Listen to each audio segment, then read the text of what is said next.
Standardized testing in the US. Is it good or bad? What are standardized tests and when were they made?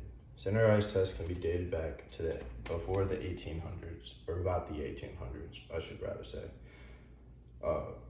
Back before the American Civil War, they were originally made to assess the student's ability in a certain field or aspect, and also assess the administration's performance in the whole class.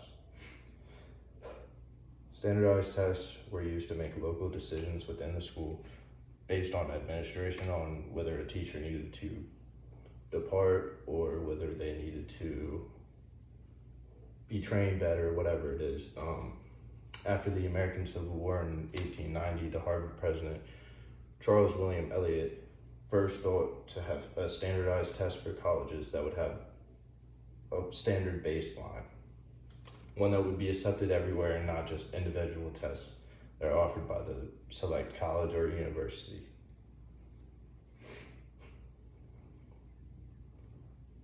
In 1900, the College Entrance Examination Board is born to govern this new National College Entrance Exam. They do many things such as make sure no one is cheating, make the exam, protect the exam, grade, and mail the exam. They had complete control over only 9 colleges, only 9 standardized tests in 9 colleges as of 1901. How many standard tests are there? In 1905, a French psychologist, Alfred Binet, developed the very well-known and still used IQ test.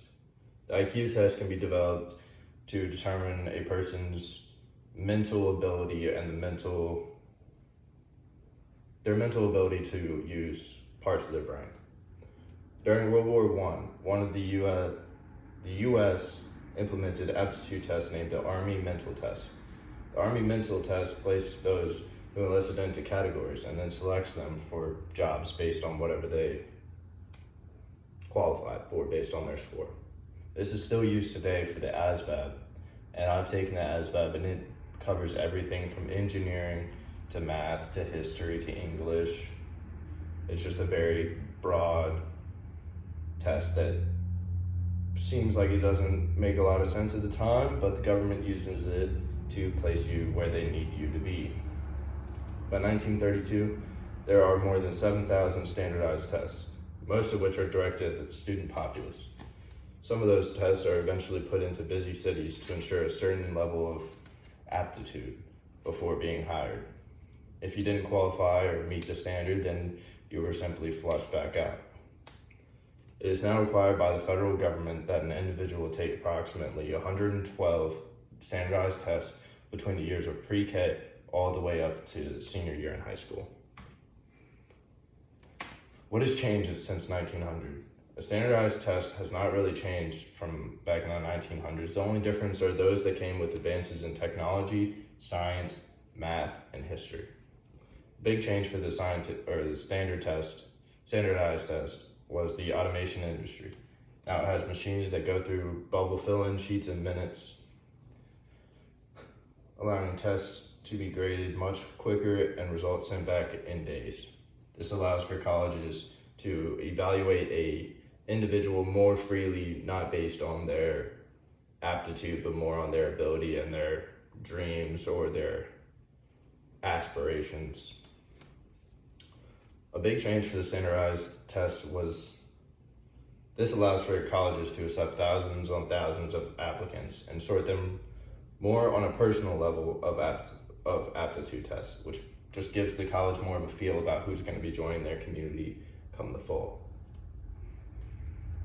A standardized test is any form of test that requires all the takers to answer the same questions or a selection of questions from a common bank of questions in the same way that is scored in a consistent manner, which makes it possible to compare the relative performance of individuals. This gives it the ability to compare someone from Virginia to someone in Missouri, or someone from Minnesota to someone in Texas.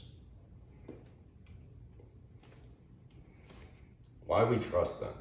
We trust standardized tests because they've really been around almost as long as our nation's been around, just about 100 years shorter, 100 years younger. We trust them really because they are tallied in a predetermined standard manner. This gives an absolute baseline that everyone who takes the test will be scored the same and indiscriminately. This is very important because back in the early to mid 1900s and even before that in the 1800s, there was indiscrimination on tests for certain individuals because of race or religion. The test was changed in the 1960s by the federal government and originally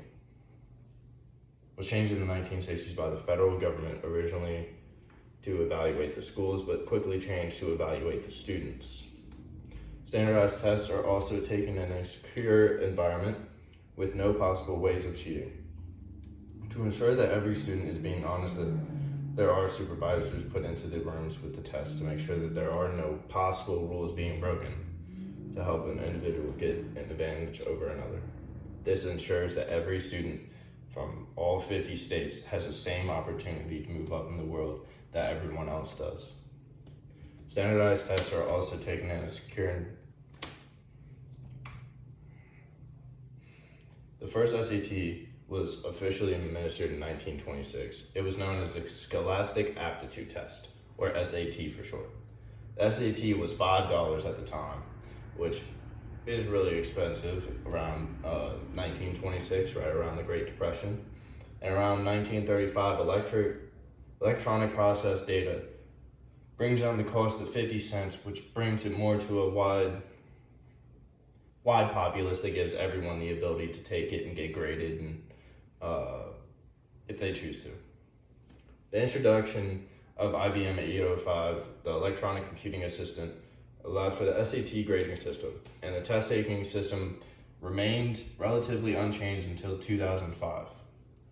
In 2005, it was changed to a more digital, more modern era style, but it is virtually the same IBM 805 style computing assistant. The original test was 90 minutes long and with 315 questions. Even early versions of fill in the blank were allowed, or were present. This also included such as likeness. So if I say tree and the words are ground, moon, and jacket, and it chose you to pick the one that closely similar to earth, you would choose ground, or whatever, the closest similar to that word. In 1929, the first official SAT was taken by the whole state of Iowa. By 1930, the common and easy multiple choice had taken a hold in schools, and less written answers were made. This is even more common today, with short answers going out and out the window. Thank you. This is standardized testing in the United States.